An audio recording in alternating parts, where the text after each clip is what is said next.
Hello and welcome to the Safety Goals Podcast with Justin Torres and Charlie Wund, presented by InjureFree. This is episode 1 with our special guest, Charlie Wund. Charlie is the founder of both the Agency for Student Health Research and InjureFree, which happens to also be one of the world's leading injury reporting platforms. He's bound to have some interesting things to say on the world of youth athletics and the proper safety regulations that are needed to be put in place to keep these athletes safe and healthy. So, without further ado, let's get into the show. Okay, so I'm here with Charlie Wund, CEO and founder of InjureFree. How are you doing, Charlie? I'm doing fantastic. Thanks, Justin. Glad to be here with you. So I know that you founded InjureFree a while back, and I just want you to kind of take us on a journey about what the industry of youth sports was like when you started the company, what were your goals, and overall, since the time that it has passed, how has the industry and InjureFree as a whole changed? Yeah, at the time, I was a high school athletic director, and I was probably about 20 some odd years old, maybe about 30 years old. Um, and at the time, there was a lot of the NFL litigation going on around concussions. The discussion at the time was that that was going to trickle down into youth sports. Some thought it was going to be the end of high school football altogether. And so that was kind of the talk track about what was happening. In my job as an athletic director, the school I was working at was actually a brand new school, a private school. And the athletic department was in its fledgling years. So we were trying to build school spirit by having some of the kids in AP science and statistics classes work with our athletes and use them, for lack of a better term, as guinea pigs for some of their science fair projects, testing things like vertical leap test, 40-yard dash times, ankle mobility, and measuring how they can improve on those statistics. So we were aggregating a lot of information using technology to do that. Couple that with what was going on in concussions, and I saw an opportunity to scale this idea of connecting and aggregating data around injuries in sports as a methodology to create safe playing environments, but also as a way to ensure that the changes that we were making were having their intended impact. So, a big leap forward, we founded the Agency for Student Health Research as the company that was going to set out on this task to change the world and create a safe playing environment for kids. I didn't have kids at the time. I now do. And the idea was that by the time that they were getting ready to play sports, that the world was going to be a better place, that we were going to have these safety protocols in place, and any organization that they were involved with were going to have that type of mentality. So over the years, we began working with a lot of athletic trainers, a lot of folks in the space who were knowledgeable about what was going on, and they helped us framework InjureFree as a software platform to not only document these injuries, but also communicate with everybody in that ecosystem. So parents, coaches, school nurses, sometimes there's third-party healthcare providers. There's a fragmented ecosystem of communication channels.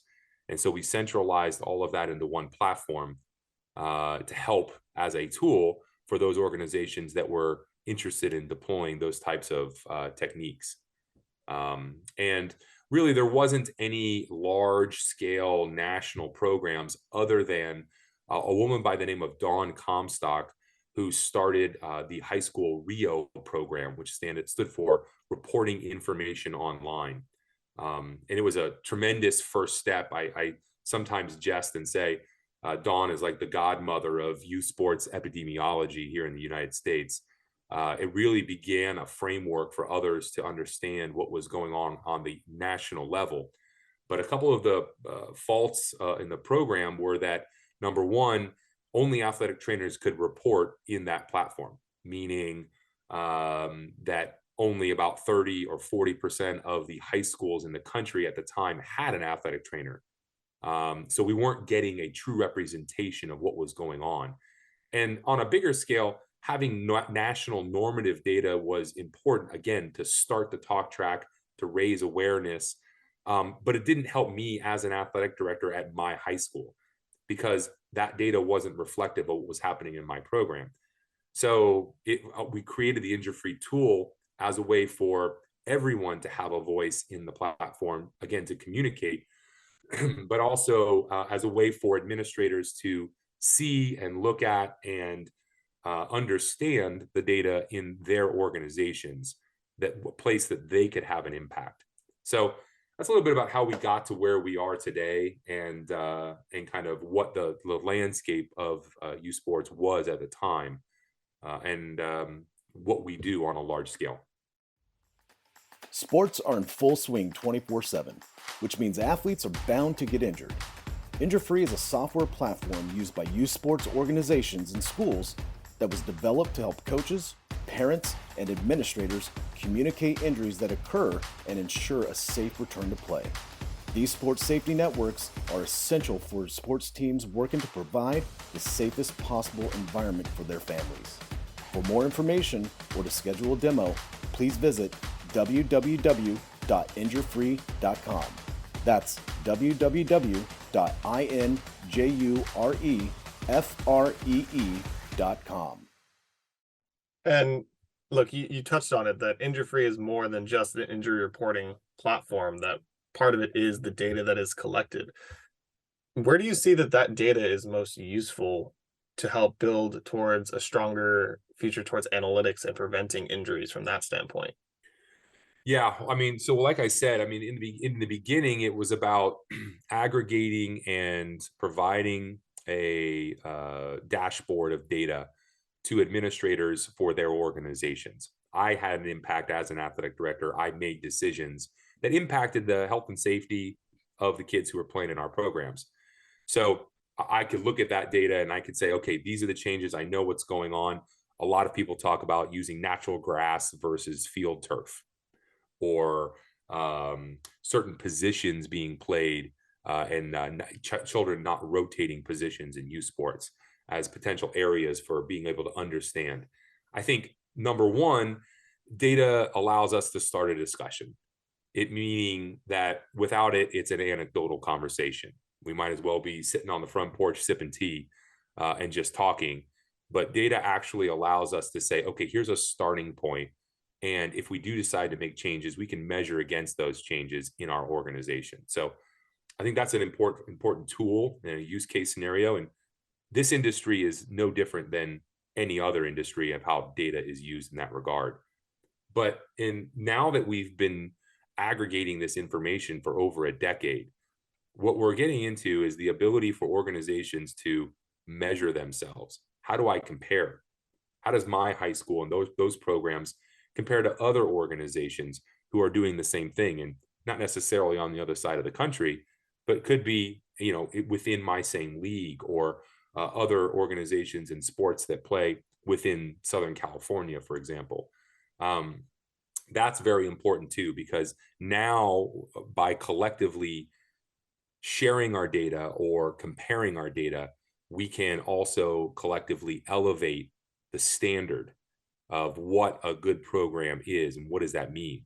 And it's not to say that we expect no athletes to ever get injured. I think we all understand when you play sports, kids are going to get hurt. That's just part of the game, no matter what you're playing. But it is about where can we improve and what is an acceptable amount. It's almost like golf, right? We're never going to shoot zero, but we want to get that score as low as possible. So a couple different use case scenarios, I think, where data plays an important role. Absolutely. And even in the future, since I have been out of, high school sports for around 5 to 6 years at this point, I've seen a tremendous change in the injury scape, just from what coaches are aware of and what they treat in the manner in which they treat them. I would used to get, twisted ankles as an athlete, and the best thing that they could offer was go put some ice on it. Now, a lot of coaches and athletic trainers and even some parents are much more well-versed in the knowledge that it takes to treat injuries and manage them properly in order to get their athletes back out on the field. In your opinion, how do you see that InjureFree has evolved that landscape of truly managing athletes throughout the injury reporting process and getting them back onto the field in a quick and safe manner? Yeah, that's a great question. Back in the beginning, when concussions were dubbed an epidemic at one point, there was a big concern, and really the understanding about the human brain was how long it needed to heal. So where we were seeing, and we still unfortunately see today, is that catastrophic injuries around brain injury occur when an athlete returns to play before that injury has properly healed. I think we, recently here in this past 2022 football season in the NFL, we saw Tua, quarterback for the Miami Dolphins, return to play, I think same game with a concussion, and then the next week when he wasn't properly healed. I mean, those are the scenarios that are truly scary that can be prevented. And we've seen in history many youth athletes, especially at the high school level, return to a game for whatever reason before they were cleared to participate, and unfortunately ending in catastrophic situations. So first and foremost, that communication ecosystem that we're talking about, is a child cleared to participate, yes or no? How do we get that word out? How is everybody on the same page? And there was a lot of ambiguity previously with an athletic trainer who said, this child is not cleared to play, but the head coach said, no, they're fine. Their parents told me they could play. That's why concussion laws were created, stating that a medical professional had to document a return to play clearance. So we do see nowadays these forms or doctor note requirements as part of legislative action, requiring that documentation for concussion return to play scenarios. We're seeing return to learn scenarios, but the communication systems are still fragmented. Many of our organizations, especially at the youth sports level, don't have anything other than text messages, emails, and phone calls. InjureFree centralizes that communication, and athletes are in black. Their names are in black if they are cleared to participate, and they are in red if they are not. So it becomes very clear and transparent for everybody where that stands. And that takes a lot of pressure off of some of the healthcare professionals like athletic trainers who are put in those scenarios on the sideline where it's with their word versus the head coach. And unfortunately, in some scenarios, the athletic trainers aren't considered, or their opinions aren't valued as much as the head coach of the football team, which is sad to say because they're there to take care of the kids, not necessarily win football games. But we know that sometimes that still happens. Now, not many youth sports administrators begin their careers with a dream of negotiating insurance rates. Most have a love and passion for the game and saw it as a way to inspire the next generation of youth athletes. However, nowadays, insurance can be the single greatest cost for a youth sports organization. At American Sports Insurance Services, we've done the work for you and created the single most comprehensive youth sports insurance program on the market. And we did it by aggregating the largest youth sports injury database in the world. So, let us do the heavy lifting and represent you for all your risk management needs. For more information or to get a quote, visit www.getamsis.com. That's www.getamsis.com. Another really big thing is that not all these athletic trainers and coaches are always in connection or in contact before they're being, tasked to work together. So a lot of the times you see that these coaches are spending months on end with these kids day in and day out throughout the week, doing practices, trainings, games, tournaments, all these different things. And then you have the athletic trainer show up for the 1 or 2 games, and most of them would side with the coach because the coach has been around us the entire time. Why would I not trust the coach who's been looking at my athletes day in and day out? But not every coach has the same knowledge base as an athletic trainer. So one last and really important thing that I want to ask you is, how important do you see the athletic trainer versus software ownership relationship being for something to really work like InjureFree in a seamless environment? I mean, there's no substitute to having an athletic trainer on the field. Having a trained professional, a medical professional on the sidelines to be there and manage those types of injuries in real time, there's no substitute. And unfortunately, in the United States, we don't have enough athletic trainers to put on every sideline. And another unfortunate truth is the cost to have athletic trainers can sometimes be a burden for these youth sports organizations. Many out in the space will say, well, if you can't afford an athletic trainer, you shouldn't have an organization. You shouldn't be playing sports, which it's a strong argument. But this is America, and we love our sports. And we would be minimizing the amount of time or the opportunity that children have to participate if that was the case, because of that lack of athletic trainers. So, software plays a role if there isn't an athletic trainer to help that process, to aid in that process. It helps athletic trainers who are overburdened, overworked, sometimes 1,000 to 1 in these large high schools. So it's a way to break up some of the job responsibilities, or at least a coach can start a documentation process by entering basic data like the child's name, the date, what sport they were playing. That you don't need to have that medical background to answer those types of questions. So we can start that process, and then an athletic trainer can join the conversation on a software platform. It allows them to add to what actually took place, what maybe those initial diagnosis or treatments may be. So it's a tool to enhance and expand the impact that a qualified medical professional can have in this space, but it also is a way to reduce administrative burden for everyone. And then the side benefit of that is, through all that communication, we're aggregating data. And then we get back to that data discussion as another valuable tool, as an output of that proactive communication. Hi, my name is Charlie Wund, and I'm the CEO and founder of the Agency for Student Health Research. When I started the company over a decade ago, I aimed to help reduce injuries within youth sports. Since then, InjureFree was created as a risk management software platform and has grown to become one of the leading injury reporting platforms used by thousands of athletic organizations and schools nationwide. Our expansive education library and reporting technology provides the tools administrators need to take the pain out of risk management. As a former high school athletic director and youth sports organizer, I understand the regulatory compliance requirements and need for individual accountability. Our goal is to provide a service that does better than checking the box. For more information or to schedule a demo, please visit www.injurefree.com. That's www.injurefree.com.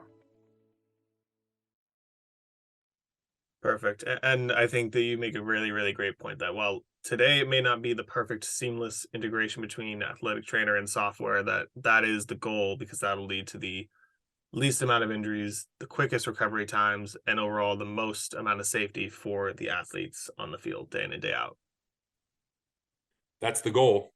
And I think anything that we can do, like I said, it's we got to be playing golf out here. We know kids are going to get hurt, but in that scenario, what can we do? What are the protocols? How does my organization respond? And more importantly, how do we ensure that everybody, including parents and volunteers, understand those protocols, so that when an incident happens, how do we react? The decisions that we make in those first couple of minutes can be life-saving. And that's extremely important to understand. And if there's any ambiguity as to what those steps are in a certain scenario, we're putting the lives at risk of children. And that's truly the impact that we're trying to make is, college sports, professional sports, these are all voluntary situations. What about an 8-year-old? What about a 12-year-old, and even a 17 or 18-year-old kid in high school? I mean, those are the tragedies, really, because we're not doing what we know is right. We're not providing that same level of care for children. And a lot of statistics will point to say there's 45 million children ages 6 to 18 participating in sports in the United States. That's about 2/3 of the adolescent population in our country. So that's a huge health system on a large systematic level. That's a huge opportunity to create positive impact. And all we have to do is what we already know works. So how do we make that happen? I think those are the steps that we're trying to make. Well, Charlie, 12 years ago when you started InjureFree, you definitely took the right steps, and I'm sure that in the future we're going to see those changes really come to fruition. So I would like to thank you for taking the time to share your story, come on and talk to me, and we hope to hear again from you soon. Appreciate you. Thanks, Justin. Yep, of course.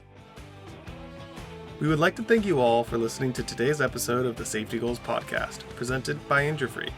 I'm your host, Justin Torres, and a big thanks to our special guest. And also, thanks to my co-host, Charlie Wund. To listen to other episodes of the Safety Goals podcast, check us out on Spotify, Apple Podcasts, YouTube, or wherever you listen to your podcasts.